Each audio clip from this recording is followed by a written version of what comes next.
नमस्कार, ज्योतिष परिपूर्ण किचनमध्ये आपलं खूप खूप स्वागत. आज आपण साठ्याची करंजी कशी बनवायची ते पाहणार आहोत. दिवाळीच्या फराळामध्ये सगळ्यात अवघड वाटणारी रेसिपी असते ती करंजीची, आणि तीही भरपूर लेयर्स असलेली अगदी मऊसूद आणि नाजूक करंजी कशी बनवायची ही खूप ट्रिकी गोष्ट असते. तर ट्रिकी असली तरीसुद्धा करंजीला दिवाळीच्या फराळामध्ये खूप महत्त्व आहे आणि सगळ्यांनाच ही अशी साठ्याची करंजी खायला खूप आवडत असते. तर आज आपण भरपूर अशा टिप्ससहित पाहणार आहोत की अशी साठ्याची नाजूक करंजी कशाप्रकारे बनवायची की जी तोंडात टाकताच लगेच विरघळून जाते. तर साठ्याची करंजी बनवण्यासाठी पहिल्यांदा आपण या ठिकाणी सारण तयार करून घेणार आहोत. तर मी सुकं खोबरं किसून घेतलेलं आहे. तर वाट्याने मोजल्यानंतर हे सुकं खोबरं हे 2 वाट्या एवढं भरलेलं आहे. तर आपण वाट्यांनी मोजून खोबरं घ्यायचं आहे, कारण त्या प्रमाणातच आपण बाकीचं साहित्यसुद्धा यामध्ये मिक्स करणार आहोत. तर ही माझी नेहमीची आमटीची वाटी आहे. त्या वाटीने 2 वाट्या मी सुकं खोबरं किसून घेतलेलं आहे. तर आता आपण पहिल्यांदा हे सुकं खोबरं भाजून घेऊया. तर जेवढं आपण हे सुकं खोबरं छान भाजून घेतो तेवढाच आपल्या सारणाला जास्त चांगला असा सुगंध येतो. त्याचबरोबर हे सारण जास्त दिवसांसाठी चांगलं राहू शकतं, टिकू शकतं. तर एकदा आपण हे सारण बनवलं तर आपण दिवाळी झाल्यानंतरसुद्धा ज्यावेळी तुळशीचं लग्न असतं त्यावेळीसुद्धा करंज्या बनवत असतो. तर हे सारण तुम्ही जास्त प्रमाणात जरी बनवून ठेवलं तरी परत तुळशीच्या लग्नासाठी सुद्धा याच प्रकारे तुम्ही करंज्या बनवू शकता. तर आता पहा, तांबूस रंगावर आपण खरपूस असं छान सुकं खोबरं भाजून घ्यायचं आहे. या प्रकारे अगदी छान खरपूस वास येईपर्यंत आपल्याला सुकं खोबरं भाजून घ्यायचं आहे. तर आता हे भाजलेलं खोबरं आपण एका ताटामध्ये काढून घेऊया आणि थंड करून घेऊया. तर खोबरं काढून घेतलं की आपण याच पॅनमध्ये बाकीचं साहित्य सुद्धा भाजून घेणार आहोत. तर सारणासाठी आता खोबरं भाजून झालंय तर त्याच पॅनमध्ये मी खसखस भाजायला घेत आहे. तर खसखस या ठिकाणी मी 20 ग्रॅम घेतलेली आहे. सुकं खोबरं साधारणपणे 150 ग्रॅम एवढं घेतलेलं होतं. तर त्याच अंदाजाने आपण आता 20 ग्रॅम एवढी खसखस घेतलेली आहे. म्हणजे 2 मोठे टेबलस्पून जरी खसखस घेतली तरीही चालेल. आता खसखस आपल्याला तांबूस रंगावर भाजून घ्यायची आहे. खसखस लवकर भाजली जाते, त्यासाठी गॅस हा मीडियम ठेवूनच आपल्याला खसखस छान अशी भाजून घ्यायची आहे. सारणामध्ये खसखस टेस्टी खूप लागते. सारणाला सुंदर चव येण्यासाठी आपण खसखशीचा नक्की उपयोग करायचा आहे. तर ही भाजलेली खसखस आपण एका वाटीमध्ये आता काढून घेऊया आणि थंड करायला ठेवून देऊया. आता याच पॅनमध्ये आपण 2 टेबलस्पून एवढं तूप घ्यायचं आहे आणि यामध्ये आपल्याला आता कणिक भाजून घ्यायची आहे, म्हणजेच गव्हाचं पीठ भाजून घ्यायचं आहे. तर हे गव्हाचं पीठ हे 1 वाटी घेतलेलं आहे. 2 वाटी खोबरं घेतलं असेल तर 1 वाटी आपल्याला गव्हाचं पीठ घ्यायचं आहे. तुम्हाला जर आवडत असेल तर तुम्ही गव्हाच्या पिठाऐवजी रवा वापरला तरीही चालेल. आपल्याला गव्हाचं पीठ हे तांबूस रंगावर भाजून घ्यायचं आहे. 3 ते 4 मिनिटांमध्ये गव्हाचं पीठ हे मीडियम गॅस ठेवून आपण छान तांबूस रंगावरती भाजायचं आहे. गव्हाच्या पिठी वापरल्यामुळे आपल्या सारणाला टेस्ट तर चांगली येतेच आणि सारण असं मोकळं न होता बाइंडिंगसुद्धा सारणाला चांगल्या प्रकारे येते. त्यासाठी मी गव्हाचं पीठ वापरत आहे. तर आता पहा, आपलं पीठ छान भाजत आलेलं आहे. अगदी तांबूस असं भाजायचं आहे, कच्चं ठेवायचं नाही. तर याला खमंग असा वास सुटायला सुरुवात होते. त्यानंतर आपण गव्हाचं पीठ हे काढून घ्यायचं आहे. आता एका मोठ्या परातीमध्येच मी हे गव्हाचं पीठ काढलेलं आहे, कारण यामध्येच आपल्याला उरलेलं संपूर्ण साहित्य हे सारणासाठी मिक्स करून घ्यायचं आहे. तर पीठ आपण काढून घेतल्यानंतर थोडंसं थंड करून घ्यायचं. थंड करून झाल्यानंतर जे खोबरं भाजून ठेवलं होतं ते हाताने चुरून घ्यायचं. हाताने चुरलं की ते थोडंसं बारीक होतं, म्हणजे आपण करंजीमध्ये जेव्हा सारण भरतो त्यावेळी सारणाची करंजी ही फुटण्याची शक्यता राहत नाही. या प्रकारे आपण हे छान असं बारीक करून घ्यायचं आहे. तर आता हे हाताने चुरलेलं आपण खोबरं कणकीमध्ये, म्हणजे भाजलेल्याच कणकीमध्ये मिक्स करायचं आहे.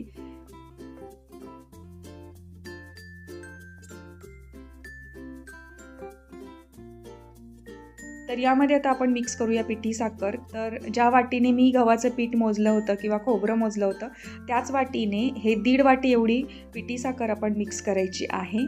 आणि यानंतर आपण वेलची पावडर मिक्स करूया. तर 2 मोठे चमचे आपण वेलची पावडर घालायची आहे. त्याचबरोबर जी खसखस आपण भाजून ठेवली होती तीसुद्धा मिक्सरमध्ये आता बारीक करून घेऊया. तर मिक्सरच्या छोट्या भांड्यामध्ये खसखस बारीक करून घ्यायची, म्हणजे ती पटकन बारीक होते.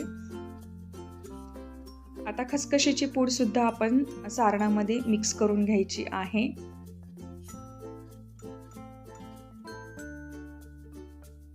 आता हाताने पहिल्यांदा आपण हे संपूर्ण साहित्य एकत्र करून घेऊया. यामध्ये जर साखरेच्या गाठी असतील किंवा खडे असतील तर ते संपूर्ण मोडून घ्यायचे आणि एकसारखं असं आपल्याला हे सारण मिक्स करून घ्यायचं आहे. आता या सारणामध्ये जर तुम्हाला ड्रायफ्रूट्स आवडत असतील, जसं की काजू, बदाम आणि पिस्त्याचे काप किंवा मनुके, तर ते सुद्धा तुम्ही थोड्याशा तुपावरती भाजून यामध्ये मिक्स केले तरीही चालतील. आता मी यामध्ये कुठल्याही प्रकारचे ड्रायफ्रूट्स वापरत नाही आहे. फक्त मी हे सारण आता हाताने एकसारखं मिक्स करून घेतलेलं आहे. तर पहा, आपलं सारण एकजीव झालेलं आहे. सर्व साखर आणि संपूर्ण खोबरं हे एकसारखं मिक्स करून आता हे सारण आपण एका मोठ्या बाउलमध्ये काढून ठेवूया आणि करंजी करताना आपण हे सारण आता वापरणार आहोत. तर हे सारण आपण हवाबंद डब्यामध्ये भरून ठेवलं तर फ्रीजमध्ये 6 महिनेसुद्धा छान टिकून राहतं, अजिबात खराब होत नाही आणि जेव्हा पाहिजे तेव्हा आपण ह्या सारणाच्या करंज्या बनवू शकतो. तर सारण बनवणं म्हणजेच आपल्या करंजीची तयारी अर्धी झालेली असते. तर आता करंजीसाठी पहिल्यांदा 1 कप एवढा मैदा आपण एका परातीमध्ये चाळून घ्यायचा आहे. मैदा शक्यतो आपण बाहेरून आणलेला असतो, तर तो चाळल्याशिवाय वापरायचा नाही. चाळून घेतलं की त्याच्यातली काही कचरा किंवा घाण असते ती निघून जाते आणि आपल्याला एकसारखा असा छान पांढरा शुभ्र असा मैदा मिळतो. तर मैदा चाळून झाला आहे. आता यामध्ये तेवढ्याच प्रमाणात म्हणजे 1 कपाला 1 कप एवढाच रवा मिक्स करायचा आहे. हा अगदी बारीक रवा घ्यायचा आहे, म्हणजे याला आपण चिरोटी रवा म्हणू शकतो किंवा 0 नंबरचा रवा असंही म्हटलं जातं. तर या प्रकारचा रवा आपण घ्यायचा आहे. आता यामध्ये चवीसाठी मीठ घालूया. त्याचबरोबर आपण यामध्ये मोहन घालायचं आहे. तर एका कडल्यामध्ये मी तूप गरम करून घेतलेलं आहे. 4 चमचे एवढे तूप आपण यामध्ये घालणार आहोत. तर 4 चमचे एवढंच तूप घालायचं आहे. तूप जास्त प्रमाणात झालं तर आपल्या करंज्या तेलकट होऊ शकतात. तर त्यासाठी फक्त 4 चमचे एवढं तूप आपण या साहित्यामध्ये मिक्स केलेलं आहे. आता तूप गरम आहे म्हणून चमच्याने पहिल्यांदा मिक्स करून घेऊया आणि त्यानंतर हे संपूर्ण मोहन हाताने एकसारखं असं पिठाला लावून घ्यायचं आहे आणि मैदा आणि रवासुद्धा एकसारखा असा मिक्स करून घ्यायचा आहे. अशा प्रकारे हाताने सर्व मोहन लावून घेतलं की ते संपूर्णपणे पिठाला एकसारखं लागलं जातं. आता हे पीठ मळण्यासाठी आपण दूध वापरणार आहोत. तर पाऊण कप एवढं दूध मी घेतलेलं आहे. थोडं थोडं करून दूध घालायचं आहे आणि आपल्याला अगदी घट्ट गोळा मळून घ्यायचा आहे. पुरीपेक्षाही जास्त घट्ट आपल्याला हे मळून घ्यायचं आहे. तर या ठिकाणी आपण जेवढं पीठ घट्ट मळणार आहोत तेवढेच आपले करंजीही छान खुसखुशीत होते. ह्याचे लेयर्स आहेत ते चांगले तलम होतात, नाजूक तयार होतात आणि आपल्याला करंजी लाटताना अजिबात कुठल्याही प्रकारचा मैदा किंवा पिठी वापरण्याची गरज पडत नाही. त्यासाठी हे पीठ मळतानाच अगदी घट्ट मळायचं आहे. पुरीपेक्षाही घट्ट आपण हे पीठ मळून घेणार आहोत. आता एवढं पीठ मळण्यासाठी आपल्याला फक्त अर्धा कप एवढंच दूध लागणार आहे. मला तरी अर्धा कप एवढंच दूध लागलेलं आहे. तर पहा, गोळा आपला मळून होत आलेला आहे. तर अशा प्रकारे संपूर्ण पीठ मळण्यासाठी फक्त अर्धा कप एवढं दूध वापरायचं आहे. दुधाचं प्रमाण जास्त ठेवायचं नाही आणि आपली कणिकही जास्त मऊ होणार नाही याची काळजी घ्यायची. आता झाकून ठेवूया आणि हे पीठ मुरण्यासाठी ठेवून देऊया. तोपर्यंत आता आपण एका बाउलमध्ये 4 चमचे एवढं कॉर्नफ्लॉवर घ्यायचं आहे. आपल्याला या ठिकाणी साठा तयार करायचा आहे. तर करंजीला लावण्यासाठी आपण कॉर्नफ्लॉवरचा साठा या ठिकाणी वापरत आहोत. 4 चमचे म्हणजे 4 टेबलस्पून एवढं कॉर्नफ्लॉवर घेतलेलं आहे. आता यामध्ये मी 4 टेबलस्पून एवढंच तूप घालत आहे आणि हे मिक्स करून घेत आहे. तूप पातळ करून घ्यायचं, अगदी गरम करून नाही घ्यायचं, फक्त रूम टेम्परेचरला आपण हे पातळ करून घ्यायचं, म्हणजे ते कॉर्नफ्लॉवरमध्ये एकसारखं मिक्स होतं आणि व्यवस्थित असं ही साठा एकसारखा करून घ्यायचा आहे. आपण साठा बनवून ठेवायचा आहे. तर पहा, असा मऊसूद साठा आपला तयार झालेला आहे. हातावर घेतल्यानंतर अगदी तो लोण्यासारखा वाटतो, इतपत मऊसूद आपल्याला साठा तयार करून घ्यायचा आहे. तर पाहूया आपण, अर्धा तास झालेला आहे आणि पीठ छान असं भिजलं आहे. तर याचे एकसारखे असे मी 4 गोळे करून घेतलेले आहेत. आता या ठिकाणी आपल्याला पीठ कुटून घ्यायचं आहे. तर कुटण्यासाठी आपण मिक्सरच्या छोट्या भांड्याचा उपयोग करत आहोत. तर पूर्वीच्या काळामध्ये हे कुटण्याची प्रोसिजर ही उकळामध्ये केली जायची आणि पीठ कुटून घेतल्यानंतरच आपण याची करंजी बनवणार आहोत. पीठ कुटल्यानंतर जर करंजी बनवली तर त्याचे लेयर्स अतिशय तलम होतात. हे कुटलेलं पीठ आहे पहा, तयार झालेलं आहे. तर हे काढून घेऊया तर ही प्रोसिजरसुद्धा आपण स्किप करायची नाही. जर तुम्हाला हाताने उकळीमध्ये कुटता येत असेल तर तुम्ही पीठ अशा प्रकारे छान मऊसूत करून घ्यायचं आहे, किंवा मिक्सरच्या भांड्यामध्ये ही कृती झटपट होते. त्यासाठी मिक्सरच्या छोट्या भांड्याचा उपयोग करून आपण हे संपूर्ण पीठ आता अशाच प्रकारे कुटून घेणार आहोत.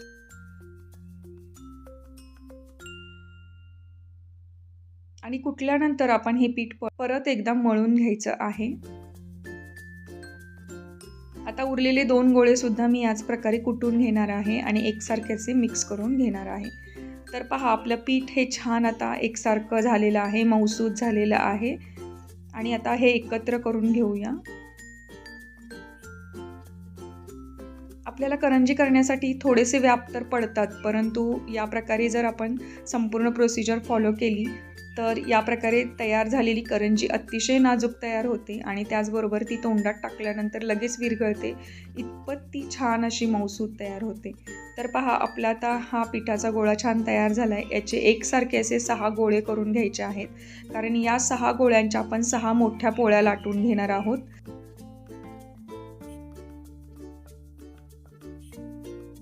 छोटे छोटे गोळे बनवून घ्यायचे आहेत. तर पहिला गोळा तयार करून घेऊया. बाकीचे 5 गोळे आहेत ते ओल्या कपड्याखाली झाकून ठेवायचे आहेत आपल्याला.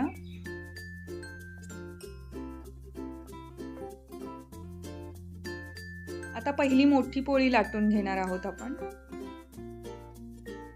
एकसारखी अशी पोळी लाटून घ्यायची आहे आपल्याला. तर लाटताना कुठल्याही प्रकारचा मैदा किंवा पिठी लावण्याची गरज पडत नाहीये, कारण आपलं जे पीठ आहे ते इतकं छान तयार झालेलं आहे की ते अजिबात सुद्धा पोळपाटाला चिकटत नाही.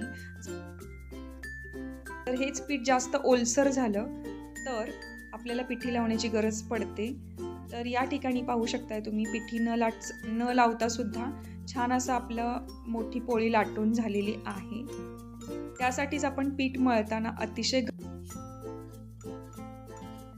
घट्ट असं पीठ मळून घ्यायचं आहे, म्हणजे अशा प्रकारे पोळ्या लाटताना आपल्याला पीठ लावण्याची गरज पडत नाही.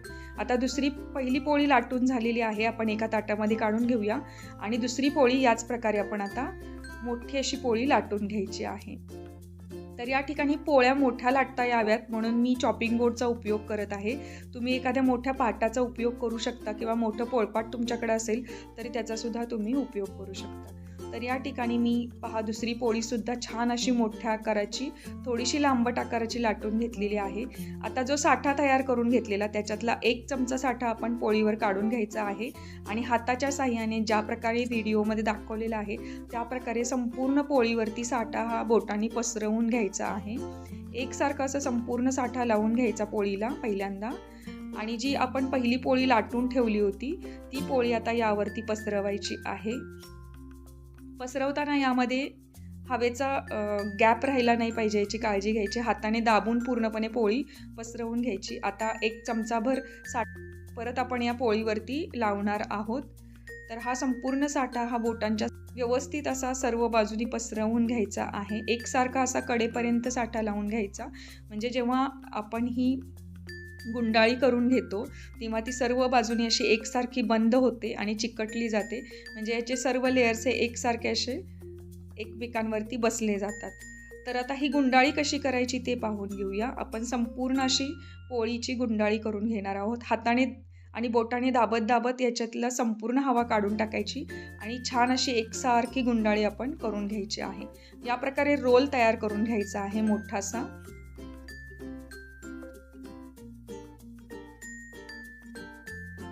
हा रोल तयार करताना हाताने दाबत दाबतच रोल तयार करून घ्यायचा. आता रोल झाला की हाताने याला हलकंसं रोल करून घ्यायचं आणि दाबून आपण याला एकसारखा असा शेप द्यायचा आहे. तर मध्यभागी रोल हा थोडासा जाड होतो, त्यासाठी मध्यभागी थोडंसं आपण याला गोल फिरवून घ्यायचं आणि एकसारख्या आकारावरती आपण हा रोल आता तयार करून घेतलेला आहे. दाबून घ्यायचा आहे हाताने आणि हाताने दाबल्यानंतर आपण आता याला कट करून घेणार आहोत. तर कडेचा भाग काढून टाकूया आणि 2-2 बोटाचा अंतर ठेवून आपण या गोळ्या कट करून घेणार आहोत. तर या प्रकारे साधारणपणे अर्धा इंचाच्या गोळ्या तयार होतात. तर या प्रकारे आपण एकसारख्या गोळ्या तयार करायच्या, म्हणजे आपल्या करंज्यासुद्धा एकसारख्या आकाराच्या तयार होतात. आता हे गोळे संपूर्ण आपण एका बाउलमध्ये काढून घेऊया आणि याला सुद्धा आपण ओल्या कपड्याने झाकून ठेवायचं आहे, म्हणजे ह्या गोळ्या कोरड्या पडत नाहीत, लाटताना आपल्याला व्यवस्थित लाटता येतात. आता दुसऱ्या 2 पोळ्या आपण याच प्रकारे तयार करून घ्यायच्या आहेत. तुम्ही पाहू शकता अगदी पातळ पोळ्या तयार करून घेतलेल्या आहेत. आता एक पोळी पसरवून घ्यायची, यावरती 1 चमचाभर साठा व्यवस्थित असा पसरवायचा. तर मी तुम्हाला दुसऱ्यांदा रोल कसा तयार करायचा हे दाखवत आहे, कारण रोल आपण जितका व्यवस्थित तयार करू तितकेच आपल्या करंजीला लेयर्स चांगल्या प्रकारे पडतात. त्यामुळे रोल करणं ही प्रोसिजर अजिबात सुद्धा स्किप करायची नाही आणि हे रोल व्यवस्थित असे छान करून घ्यायचे आहेत. आता पहिल्या पोळीवर साठा पसरवून झाला की त्यावरती दुसरी लाटलेली पोळी ठेवायची आहे आणि यावर सुद्धा आपण व्यवस्थित असा साठा पसरवून घ्यायचा. यामध्ये हवेचा गॅप राहणार नाही याची आपण काळजी प्रत्येक वेळी घ्यायची आहे. तर मी एकूण 6 पोळ्या लाटलेल्या आहेत आणि 6 पोळ्याचे 3 रोल बनवून घेतले आणि त्याचे छोटे छोटे 2-2 इंचाचे अशा प्रकारचे गोळे बनवून घेतलेले आहेत. तर दुसऱ्या पोळीवर सुद्धा आपण याच प्रकारे साठा लावून घ्यायचा आहे आणि संपूर्णपणे पोळीला एकसारखा असा हाताने साठा पसरवून घ्यायचा.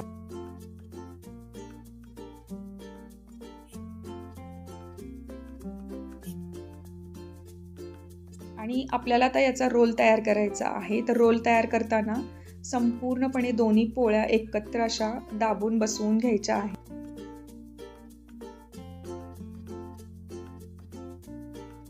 बोटांच्या साहाय्याने दाबूनच आपल्याला याचा रोल तयार करायचा आहे. तर या प्रकारे पाहू शकताय तुम्ही संपूर्ण असा रोल हा बंद करून घ्यायचा आहे. सगळ्या बाजूनी दाबून घ्यायचा, म्हणजे यामध्ये हवेचा गॅप राहत नाही आणि रोल आपले एकसारखे असे तयार होतात. एकदा दाबून घ्यायचं. मध्यभागी थोडासा रोल जर जाड वाटत असेल तर तो हाताने दाबून एकसारखा करून रोल एकसारख्याशा जाडीवर तयार करायचा आहे, म्हणजे आपल्याला करंजीचे गोळेसुद्धा एकसारख्याच आकाराचे मिळतात. तर या प्रकारे दुसरा रोलसुद्धा आपला तयार आहे. कट करायला घेऊया. कट करताना साधारणपणे अर्धा इंचाच्या अंतरावरती आपल्याला कट द्यायचे आहेत आणि आपण बोटांच्या साहाय्याने पाहिलं तर 2-2 बोटांच्या अंतराने आपण हे कट करून घ्यायचं आहे, म्हणजे आपले सगळेच गोळे एकसारखे तयार होतात.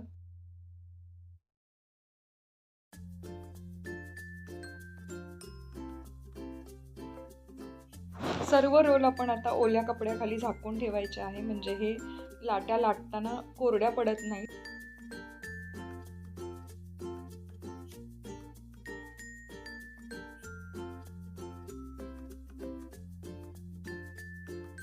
आता याच्यातली पहिली गोळी आपण घेऊया.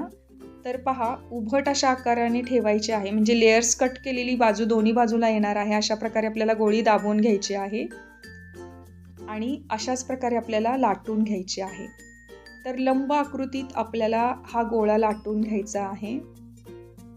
ज्या प्रकारे व्हिडिओत दाखवलं जात आहे त्या प्रकारे अशा प्रकारे आपल्याला लाटीही लाटून घ्यायची आहे. तर पहा, छान अशी लाटी आपली लाटून झालेली आहे आणि आता कडेने दूध लावून घ्यायचं आहे. तर करंजी छान बंद व्हावी यासाठी आपण दूध लावून घेतलेलं आहे. आता यामध्ये जे तयार करून ठेवलेलं सारण आहे ते 1 टेबलस्पून एवढं घातलेलं आहे. आता करंजी आपण बंद करून घेऊया. तर 3 बोटांच्या साहाय्याने मी करंजी व्यवस्थित अशी बंद करून घेतलेली आहे. तुम्ही पाहू शकताय. तुम्हाला हातावर करंजी भरता येत नसेल तर तुम्ही पोळपाटावर ठेवून सुद्धा अशा प्रकारे करंजी भरून घेऊ शकता. तर पहा, सर्व बाजूनी करंजी छान बंद करून घ्यायची आहे. आता पहिली करंजी तयार झाली, आपण दुसरी करून घेऊया. तर हा गोळा हा असा उभटच आपण दाबून घ्यायचा आहे आणि लाटताना सुद्धा आपण पहिल्यांदा उभा लाटायचा आहे आणि त्यानंतर आडवी गोळी करून याला लांबट असं लाटून घ्यायचं आहे. तर या प्रकारे लाटून झाल्यानंतर आपण याला दूध लावून घ्यायचं आहे आणि दूध लावल्यानंतर आपण याला एका बाजूने थोडंसं बंद करून घ्यायचं आणि मध्यभागी आपण याला 1 टेबलस्पून एवढं सारण भरलेलं आहे. तर आता 3 बोटांच्या साहाय्याने आपण ही करंजी अशा प्रकारे बंद करून घेऊया. तर पहा, आपली करंजी आता छान अशी भरून झालेली आहे आणि बंद सुद्धा करून झालेली आहे. याच प्रकारे आपण आता अजून एक करंजी भरून पाहूया. तर करंजी भरणं ही सुद्धा एक ट्रिकी गोष्ट असते. सारण बाहेर येण्याची शक्यता असते. तर त्यासाठी कडेला दूध लावून घ्यायचं आणि अगदी सारण भरताना मध्यभागी सारण भरायचं आहे. आता लेयर्स आपल्याला चांगले यावेत त्यासाठी मी तुम्हाला तिसरी पोळीसुद्धा लाटून दाखवत आहे. तर याच पद्धतीनं आपल्याला पोळ्या छोट्या छोट्या गोळ्यांच्या लाटून घ्यायच्या आहेत आणि एक एक करून करंजी आपल्याला लगेचच भरून घ्यायची आहे. कारण ही पोळी जेव्हा ओलसर असते तेव्हा करंजी छान अशी मिटली जाते, म्हणजे बंद होते आणि याच्यातून करंजी तळताना याच्यातून सारण बाहेर येत नाही. तर त्यासाठी हे करंजीची गोळी लाटल्यानंतर लगेचच आपण अशा प्रकारे भरून घ्यायची आहे आणि भरल्यानंतर आपण याला ठेवून द्यायचं आहे. तर सगळ्या करंज्या मी याच प्रकारे आता करणार आहे. तर करंज्या आपल्या करून झाल्यानंतर याला एक कोरण्याने व्यवस्थित कोरून घ्यायच्या. कोरण्याने कोरून घेतल्या की याच्या कडा एकसारख्या होतात आणि ह्या सील होतात, म्हणजे बंद होतात. कारण कोरण्याच्या दाबामुळे ना करंजीची साईड ही बंद होते व्यवस्थित आणि करंजी तळताना हे सारण तेलामध्ये किंवा तुपामध्ये पसरलं जात नाही. म्हणून करंजी आपण कोरायचीच असते. तर एकसारखी अशी व्यवस्थित करंजी आपण कोरून घेऊया, म्हणजे ते दिसताना सुद्धा खूप नाजूक आणि सुंदर दिसते, तुम्ही पाहू शकताय. आणि ती सीलसुद्धा होते की ज्यामुळे तुपामध्ये किंवा तेलामध्ये तळताना या पसरण्याची शक्यता अजिबातच राहत नाही. तर याच प्रकारे मी संपूर्ण आता उरलेल्या गोळ्यांच्या करंज्या या भरून घेणार आहे आणि याच प्रकारे कोरून सुद्धा घेणार आहे. तर पाहू शकताय कोरल्यानंतर आपली करंजी किती सुंदर अशी दिसत आहे. अगदी अर्धा चंद्र झालेला आहे. अशा प्रकारे आपली करंजी तयार झालेली आहे. तर ज्यांना हातावर करंज्या भरता येत नसतील किंवा अशा प्रकारे कोरता सुद्धा येत नसतील तर त्यासाठी मार्केटमध्ये छान असे साचे मिळतात. तर आपण छोट्या छोट्या गोळ्या लाटल्यानंतर या साच्यामध्ये भरून अशा प्रकारे करंज्या तयार करून घेऊ शकतो. तुम्ही त्या प्रकारे सुद्धा करंज्या भरून घेऊ शकता. तर पहा आपल्या करंज्या या प्रकारे संपूर्ण आता मी लाटून आणि भरून घेतलेल्या आहेत, त्याचबरोबर कोरून सुद्धा घेतलेल्या आहेत. आता आपल्याला करंजी तुपामध्ये तळायची आहे. त्यासाठी मी कढईमध्ये तूप गरम करून घेतलेलं आहे. यामध्ये एक गोळी टाकल्यानंतर ती गोळी लगेच वर आली पाहिजे इतपत आपल्याला तूप हे तापवून घ्यायचं आहे. आता एक एक करून करंजी आपण तुपामध्ये सोडून घेऊया. तर एका वेळेला जास्त करंज्या सोडायच्या नाहीत, करंज्या तरंगल्या पाहिजेत. या पद्धतीने आपल्याला 4-4 करूनच करंज्या तळून घ्यायच्या आहेत. तर करंजी टाकल्यानंतर लगेच वर येते. वर आली की आपण याला उलटवायचं आहे.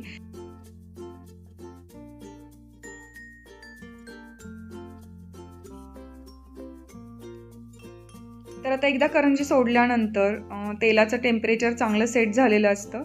तर आपण थोडंसं गॅस कमी करायचा, म्हणजे याला लगेचच लाल रंग चढत नाही. तर थोडंसं सावकाशपणे करंज्या तळल्या जातात. तर जेवढ्या सावकाशपणे करंज्या तळल्या जातील तेवढेच त्याचे लेयर्स मोकळे होतात. त्यासाठी करंजी टाकताना जरी तेलाचं टेम्परेचर हाय असलं तरी नंतर गॅस हा कमी करायचा आणि कमी फ्लेम ठेवूनच आपल्याला करंजी ही तळून घ्यायची आहे. म्हणजे एक एक लेयर्स हे वेगळे व्हायला सुरुवात होते. थोडंसं तळल्यानंतरच आपल्याला जाणवते की या करंजीला छान लेयर्स सुटलेले आहेत. आता पाहू शकताय तुम्ही, जशी जशी करंजी तळली जाते तसे तसे याचे लेयर्स हे वेगळे वेगळे व्हायला लागलेले आहेत, आपल्याला दिसतंय. तर या प्रकारे उलटपलट करून दोन्ही बाजूनी आपल्याला करंज्या छान तांबूस रंगावरती तळून घ्यायच्या आहेत. तळताना अजिबात घाई करायची नाही. अगदी गॅस आपण लो करून व्यवस्थित अशा करंज्या तळून घ्यायच्या आहेत. तळण्यासाठी मी तूप वापरत आहे. तुम्हाला तेलामध्ये तळलेल्या करंज्या आवडत असतील तर तुम्ही या ठिकाणी रिफाईंड तेल वापरायचं आहे. फक्त शेंगतेलाचा उपयोग अजिबात करू नका, कारण शेंगतेलाचा एक स्ट्रॉंग वास असतो की जो करंजीला लागून राहू शकतो. तर पहा आपला पहिला घाणा छान तळून झालेला आहे, तुम्ही पाहू शकताय. लेयर्स किती छान आलेले आहेत आपल्या करंजीला आणि रंगसुद्धा किती सुंदर आलेला आहे. तर आता ही करंजी आपण तळलेल्या काढून घेऊया आणि याच प्रकारे आपण आता दुसरासुद्धा घाणा तळून घेणार आहोत. दुसऱ्यांदासुद्धा मी फक्त 4 करंज्याच टाकणार आहे. तर करंजी टाकताना मी तेलाचं टेम्परेचर हाय करत आहे, म्हणजे गॅस मोठा करत आहे आणि त्यानंतरच करंज्या यामध्ये सोडायच्या आहेत. आता पाहू शकता तुम्ही करंज्या तरंगत आहेत. तर दुसऱ्या बाजूनेही आपण याला पलटवून घेऊया आणि गॅस आता मी एकदम मीडियम ठेवलेला आहे आणि मीडियम गॅसवरतीच आता हा दुसरा घाणासुद्धा मी एकसारखा असा तळून घेणार आहे. रंग एकसारखा येण्यासाठी सतत आपण ह्या करंज्यांना उलटपलट करत राहायचं, म्हणजे सर्वच बाजूनी करंज्या ह्या एकसारख्या अशा तळल्या जातात. आणि तळताना गॅस हा आपण लो ठेवला की याचे पापुद्रे म्हणजे याचे लेयर्ससुद्धा वेगळे वेगळे व्हायला सुरुवात होते, तुम्ही पाहू शकता. तुपामध्ये याचे लेयर्स असे वेगळे वेगळे व्हायला लागलेले दिसत आहेत. आता आपला दुसरा घाणासुद्धा तळत आलेला आहे. तर एक एक करून आपण करंजी पाहूया कशा प्रकारे याला लेयर्स सुटलेले आहेत. तर पहा,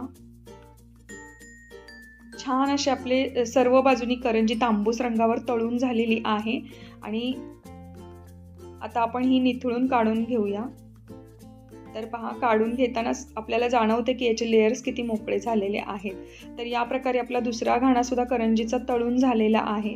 तुम्ही पाहू शकताय करंजी ही सर्व बाजूने अशी उकललेली आहे आणि लेयर्स सुद्धा बाहेर आलेले आहेत. आता याच प्रकारे उरलेल्या करंज्या सुद्धा मी तळून घेणार आहे. करंज्या तळताना अजिबात घाई करायची नाही, म्हणजे या करंज्या एकसारख्या रंगावरती आपल्याला तळता येतात. आणि तळल्यानंतर आपण याला टिश्यू पेपरवर काढायचं आहे, म्हणजे याच्यातलं एक्सेसिव्ह तेल किंवा तूप असेल ते निघून जातं आणि करंज्या आपल्या छान कोरड्या होतात. तर पहा, तिसरा घाणा सुद्धा माझा छान तळून झालेला आहे. आता आपण पाहू शकता करंजीचे जे लेयर्स आहेत ते पूर्णपणे तुपामध्ये बाहेर निघायला लागलेले आहेत. इथपर्यंत ही करंजी आपली नाजूक झालेली आहे.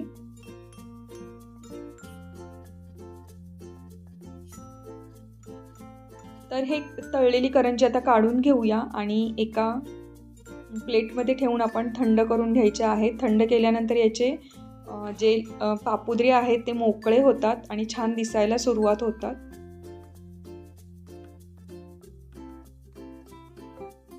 तर या प्रकारे आपल्या साठ्याच्या नाजूक आणि सुंदर अशा करंज्या तयार झालेल्या आहेत.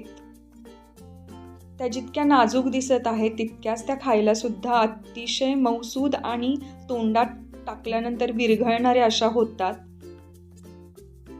तर जेवढी मेहनत आपण करंज्या करण्यासाठी घेतो तेवढ्याच करंज्या आपल्या दिसायला नाजूकही होतात आणि चवीलाही अप्रतिम अशा होतात. तुम्ही पाहू शकताय अगदी छान कोरड्या झालेल्या आहेत. थंड झाल्यानंतर आपण याला हवाबंद डब्यामध्ये भरून ठेवायच्या आहेत आणि भरताना सुद्धा अगदी नाजूकपणे या भरून ठेवायच्या, कारण याचे लेयर्स हे डब्यामध्ये पडायला सुरुवात होते. पाहू शकताय तुम्ही.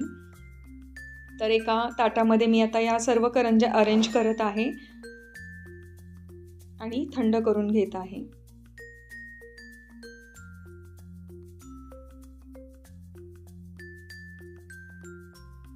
तर या प्रकारच्या करंज्या दिवाळीला नक्की बनवून पहा. बरेच वेळा गृहिणींना हा प्रश्न पडतो की भरपूर लेयर्स असलेल्या करंज्या कशा बनवायच्या, कमीत कमी मेहनतीमध्ये आणि कमीत कमी वेळेमध्ये कशा तयार करायच्या. तर हे सर्व मी या व्हिडिओमध्ये सांगितलेलं आहे. अगदी छोट्या छोट्या टिप्ससुद्धा सांगितलेल्या आहेत. आता आपण एक करंजी फोडून पाहूया. तर पाहू शकताय तुम्ही या करंजीचे लेयर्स अगदी सहजपणे वेगळे होत आहेत आणि भरपूर असे लेयर्स पडलेले आहेत. त्याचबरोबर आतलं सारणसुद्धा किती मऊसूद असं तयार झालेलं आहे. तुम्ही पाहू शकता.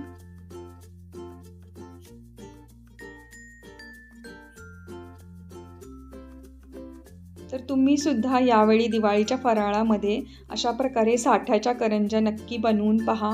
आणि या व्हिडिओमध्ये सांगितलेल्या सगळ्या ट्रिक्स आणि टिप्स तुम्हाला कशा वाटल्या हे कमेंट करून मला नक्की सांगा.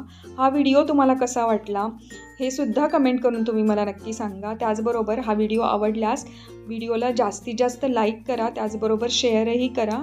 आणि अजूनही तुम्ही चॅनलला सबस्क्राईब केलं नसेल तर सबस्क्राईब जरूर करा. सोबतच बेल आयकनसुद्धा प्रेस करा, म्हणजे येणाऱ्या नवीन व्हिडिओचं तुम्हाला नोटिफिकेशन मिळेल. तर भेटूया आपण दिवाळी फराळाची छान अशी रेसिपी घेऊन पुढच्या व्हिडिओमध्ये. तोपर्यंत thank you for watching and bye bye.